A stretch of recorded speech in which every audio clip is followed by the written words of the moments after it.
Konco. Halo Prokonco, menjua-jua.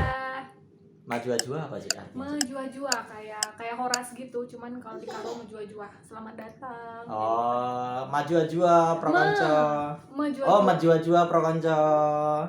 Menjua-jua. Setelah absen sebulan atau 2 bulan lebih lamanya, akhirnya Halo Pro Konco ini kembali lagi.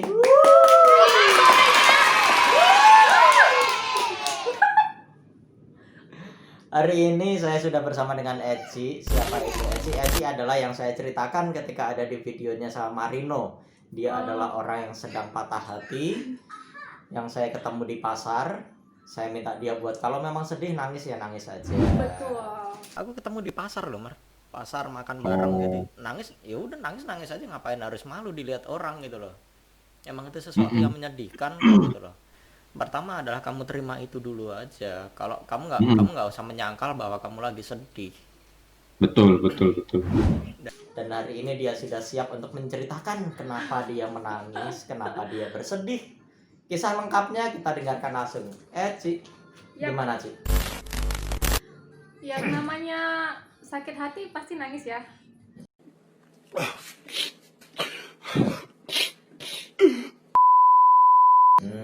Kaget aja gitu. Yang aku ceritain tanggal 30 Agustus kita masih ketemu ngerayain ulang tahunnya. Tanggal 17 September dia nikah sama orang lain tanpa sepengetahuan aku.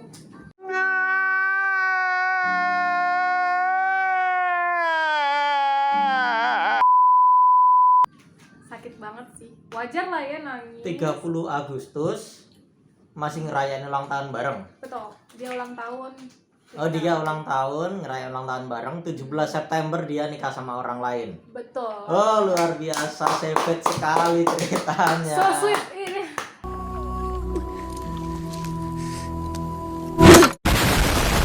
Tragis, ku menangis Indosiar. Ini namanya tragikomedi seperti ini ya, tragis tapi lucu ya. Aduh, lucu ya. Sekarang sih kalau lucunya Sekarang kemarin itu kan, lucunya. tahu sendiri gimana kan aku waktu kemarin itu. Tahu banget tiba-tiba datang.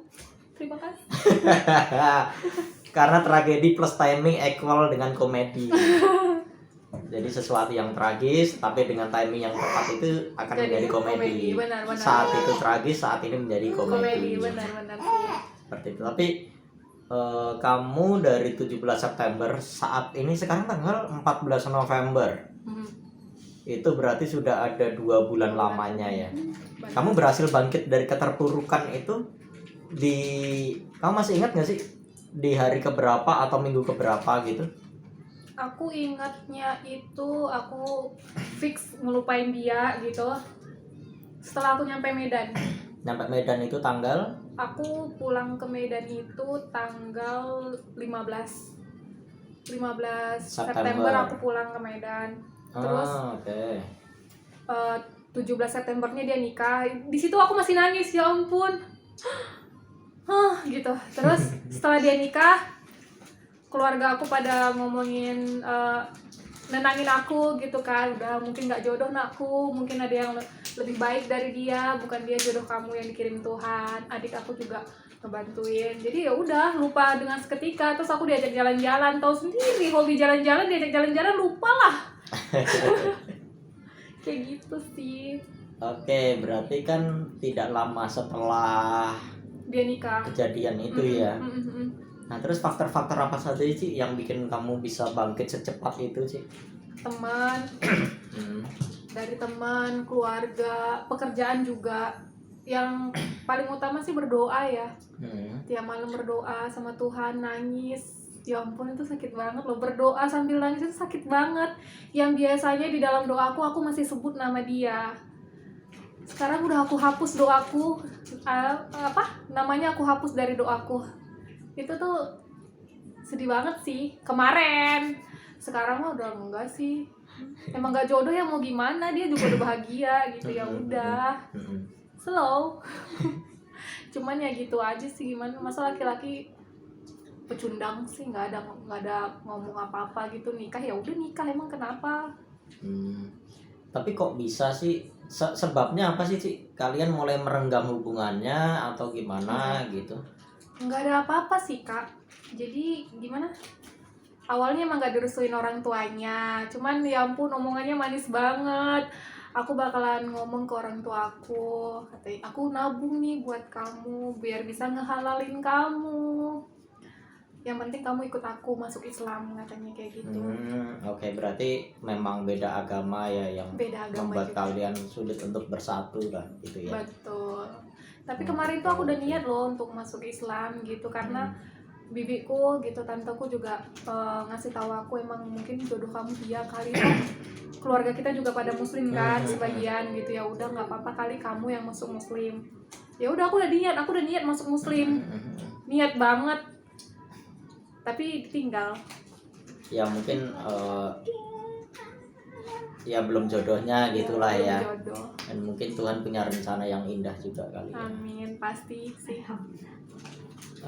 Kamu ada ini nggak sih Cik, pesan-pesan nggak sih Cik, buat mungkin ada yang nonton ini, ada yang punya kisah yang menyedihkan juga gitu, masih mungkin sekarang lagi patah hati juga, itu ada pesan nggak sih Cik?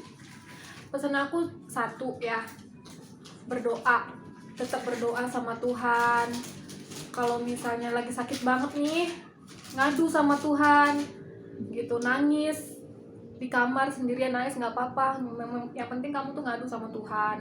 Terus cerita ke keluarga, jangan apa-apa tuh dipendam sendiri gitu, apa-apa tuh harus cerita. Pasti walaupun nggak ada solusi dari mereka, cuman udah enak aja gitu hati gitu. Cuman yang utama sih tetap berdoa sama Tuhan, ngadu sama Tuhan gitu. Kalau untuk masalah hati kan orang lain nggak bisa nyembuhin Kak, yang bisa nyembuhin diri kita sendiri gitu kan. Sibukkan dirimu dengan pekerjaan, sibukkan dirimu dengan handphone ataupun main TikTok mungkin, atau bikin video YouTube atau apa ya, kayak aku salah satunya TikTok. Aku suka main TikTok, jadi dari TikTok juga aku banyak nemuin kata-kata yang bagus untuk yang patah hati gitu ya. Jadi nyemangatin diri sendiri aja sih gitu, jangan mau diem. Jadi kalau ada masalah itu diem tuh jangan, cerita aja nggak apa-apa, walaupun nggak ada solusinya, yang penting lo tuh udah cerita gitu, beban lo tuh akan berkurang sedikit gitu sih. Bahagia. Nggak, jadi teman-teman, kenapa sih saya bisa sampai tahu gitu, sampai saya bisa tahu gitu bahwa dia sedang patah hati, sedang ada masalah, itu waktu itu udah lama dia nggak nongol di grup. Kami kan ada satu grup gitu, dia udah lama tuh nggak nongol di grup. Kebetulan anggota grup itu kan juga nggak banyak juga. Nah terus kita penasaran nih, nah akhirnya kita tanya ke Elin, katanya paling juga lagi putus, lagi ada masalah kali sama pacarnya gitu kan. Bilang oh ya udahlah, ntar aku samperin aja gitu. Makanya ada kesempatan aku nyamperin tuh ke dia tuh, dan ternyata bener dia baru nangis.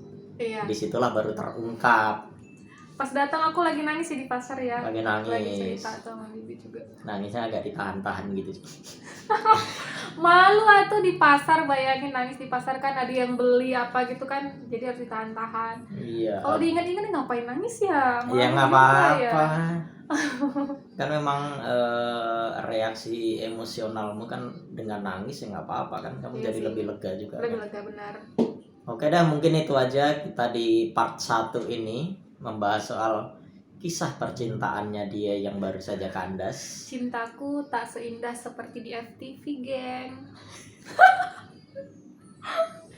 Mungkin ada teman-teman juga yang tahu, atau teman-teman yang mengalami hal yang sama atau serupa, atau kalian bisa cerita kisah cinta kalian, nggak selalu yang menyedihkan. Kisah cinta kalian yang senang-senang juga boleh, tulis saja di kolom komentar.